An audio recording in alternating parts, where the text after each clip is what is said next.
ಇದು ನನ್ನ ಚಿತ್ರ ಜೀವನದ ಪ್ರಥಮ ಹಿಟ್ ಸಿನಿಮಾ.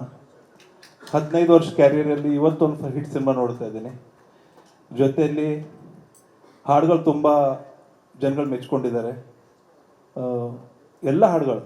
ಮೊನ್ನೆ ಒಂದು ಮೇಮ್ ನೋಡ್ತಾ ಇದ್ದೆ ಇನ್ಸ್ಟಾಗ್ರಾಮಲ್ಲೆಲ್ಲ, ಈ ಸಿನಿಮಾಗೆ ವೀರ್ ಸಮರ್ಥ ಅವ್ರಿಗೆ ರಾಜ್ಯ ಪ್ರಶಸ್ತಿ ಸಿಗಲೇಬೇಕು ಅಂತ. ಬಟ್ ಗೊತ್ತಿಲ್ಲ ಸಿಗುತ್ತೋ ಇಲ್ಲೋ, ಅದು ಬೇರೆ ಪ್ರಶ್ನೆ.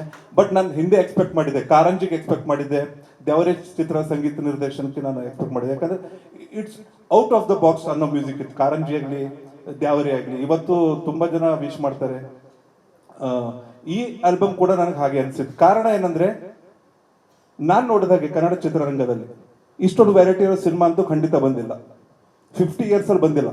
ಕಾರಣ ಹೇಳ್ತೀನಿ ಅಂತಂದರೆ, ಒಂದು ಮೆಲೋಡಿ ಇದೆ, ಒಂದು ಫುಡ್ ಟ್ಯಾಪಿಂಗ್ ಮೆಲೋಡಿ ಇದೆ, ಸಿನಿಮ್ಯಾಟಿಕ್. ಆನಂತರ ಒಂದು ತತ್ವ ಪದ ಇದೆ, ಒಂದು ದಾಸರ ಪದ ಇದೆ, ಪುರಂದರ ದಾಸರ ಪದ. ಆನಂತರ ಸೂಫಿ ಇದೆ, ಆನಂತರ ಗಜಲ್, ಕನ್ನಡ ಶೈಲಿ ಭಾವಗೀತೆ ಅನ್ಬೋದು, ಗಜಲ್ ಇದೆ. ಆನಂತರ ರಾಜಸ್ಥಾನಿ ಫೋಕ್ ಕೂಡ ಯೂಸ್ ಮಾಡಿದ್ದೀವಿ. ನೆಸೆಸಿಟಿ ಇರಲಿಲ್ಲ, ಬಟ್ ಸಿನಿಮಾಗೆ ಏನಂದ್ರೆ ಆ ವಿಜುವಲ್ ಆಗಿ ಟ್ರೀಟ್ ಮಾಡಿದ್ರೆ ಚೆನ್ನಾಗಿರುತ್ತೆ ಅನ್ನೋ ಕಾರಣಕ್ಕೆ ನೀವು ರಾಜಸ್ಥಾನ್ ಎಪಿಸೋಡ್ ಯಾರು ಆಲ್ಮೋಸ್ಟ್ ನೋಡಿರ್ತೀರ. ರಾಜಸ್ಥಾನ್ ಎಪಿಸೋಡ್ ಬಂದಾಗೆ ನೀವು ಪಕ್ಕ ಒಂದು ರಾಜಸ್ಥಾನಿ ಫಿಲ್ಮ್ ನೋಡಿದಾಗ ಫೀಲ್ ಕೊಡುತ್ತೆ. ಅಂದ್ರೆ ಇಷ್ಟೊಂದು ಪ್ರಕಾರಗಳು ಖಂಡಿತವಾಗಿ ಕನ್ನಡ ಸಿನಿಮಾದಂತೂ ನಾನಂತೂ ಪರ್ಸನಲ್ ಆಗಿ ನೋಡಿಲ್ಲ. ನನ್ನ ಗಮನಕ್ಕೆ ಬಂದ ರ್ಯಾಪ್ ಕೂಡ ಇದೆ, ರ್ಯಾಪ್ ಯೂಸ್ ಮಾಡಿದ್ದೀವಿ. ಅಂದರೆ ಇಷ್ಟೊಂದು ಪ್ರಕಾರಗಳ ಒಂದು ಆಲ್ಬಮಲ್ಲಿ ತುಂಬ ರೇರ್ ಆಗಿರುತ್ತೆ, ಅವಕಾಶ ರೇರ್ ಆಗಿ ಸಿಗುತ್ತೆ. ಅದಕ್ಕೆ ಸಿಕ್ಕಿದ್ದು ಸುನಿ ಸರ್ ಕಾನ್ಸೆಪ್ಟ್ ಅಷ್ಟು ಚೆನ್ನಾಗಿತ್ತು. ಅದು ಸರ್ ತುಂಬ ಹೃತ್ಪೂರ್ವಕ ಧನ್ಯವಾದಗಳು. ಈ ಸಿನಿಮಾ ಮ್ಯೂಸಿಕ್ ಮಾಡುವಾಗ ನಾನು ಇಷ್ಟೊಂದು ದೊಡ್ಡ ಮಟ್ಟಕ್ಕೆ ಅಪ್ರಿಷಿಯೇಷನ್ ಸಿಗುತ್ತೆ, ಇಷ್ಟು ಚೆನ್ನಾಗಾಗುತ್ತೆ ಅಂತ ಖಂಡಿತವಾಗಿ ಅಂದ್ಕೊಂಡಿರಲಿಲ್ಲ. ಕಾರಣ ಏನಂದರೆ, ಒಂದು ಸಿನಿಮಾ ಶುರುವಾಗುವಾಗ ಹೆದರಿಕೆ ಡೆಫಿನೆಟ್ಲಿ ಎಲ್ಲ ಟೆಕ್ನಿಷಿಯನ್ಗಳಿಗೆ ಹೆದರಿಕೆ ಇರುತ್ತೆ. ನನಗೂ ಅದು ಇತ್ತು. ಒಂದು ಸಕ್ಸಸ್ಫುಲ್ ಡೈರೆಕ್ಟರ್ ಸುನೀಸ್ ಅಂತವರು ಅವ್ರ ಸಿನಿಮಾ ನಾನು ಸಂಗೀತ ನಿರ್ದೇಶನ ಮಾಡುವಾಗ ಎಷ್ಟು ಮಟ್ಟಕ್ಕೆ ಇದು ಹಾಡುಗಳು ರೀಚ್ ಆಗುತ್ತೆ, ಎಷ್ಟು ಮಟ್ಟಕ್ಕೆ ಚೆನ್ನಾಗಿ ಮಾಡೋಕ್ಕೆ ಸಾಧ್ಯ, ನ್ಯಾಯ ಸಲ್ಲಿಸೋಕ್ಕೆ ಸಾಧ್ಯ ಅನ್ನೋದೊಂದು ಅನುಮಾನ, ಆತಂಕ ಮನಸ್ಸಲ್ಲಿತ್ತು. ಬಟ್ ಇವತ್ತು ತುಂಬ ಖುಷಿ ಆಗ್ತದೆ. ಎಲ್ಲ ಕಡೆಯಿಂದ ನನಗೆ ಇಷ್ಟೊಂದು ಮೆಸೇಜ್ಗಳು ಇನ್ಸ್ಟಾಗ್ರಾಮಲ್ಲಾಗಲಿ ಫೇಸ್ಬುಕ್ಕಲ್ಲಿ ನಂದು 15 ವರ್ಷ ಕ್ಯಾರಿಯರ್ ಯಾವತ್ತೂ ನಾನು ರಿಸೀವ್ ಮಾಡಿಲ್ಲ.